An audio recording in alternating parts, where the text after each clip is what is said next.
from this day forward, just never kid yourself that the person you're talking to is actually listening to you. Because they're only interested in three things: themselves, their pleasures, and their problems. Unless you're talking about those three things, people aren't listening to you. If you don't remember anything else, remember that. But I'd like to share with you what I believe to be the single most important thing that I did running a business. I called it 10 before 10 on Tuesday. I found, and Mark made the same remark, what I found was that we were successful. We were pitching for business, and I was the guy at the front, charging away and making the presentations. We were winning business.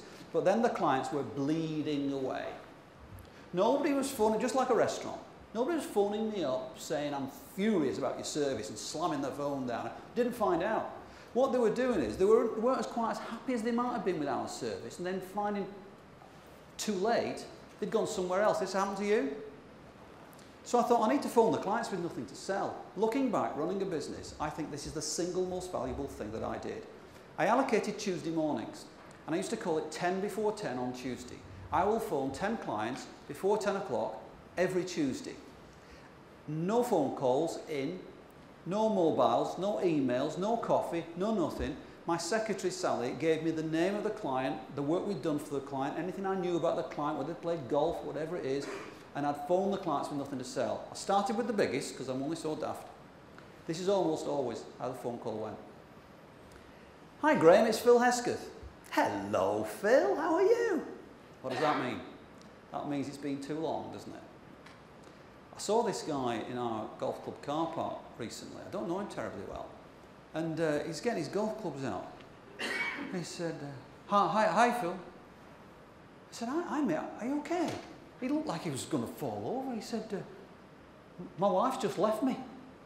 I said, oh, I'm sorry to hear that. He says, Phil, I haven't done anything. I thought, well, maybe that's why. So, I just wondered, Graham, here's the next killer question. This, I think, is the most valuable thing that I did. I said to the client, is there any aspect of our service we could improve on? And I would say 9 times out of 10, the client would say, actually, Phil, I'm glad you called. Because there's something where we just become complacent. It's natural, isn't it? And I found that 10 before 10, and sometimes I couldn't get through to the client for weeks, but they stayed on the list. Looking back, running a business, I think that's the single most valuable thing that I did. 10 before 10 on Tuesday.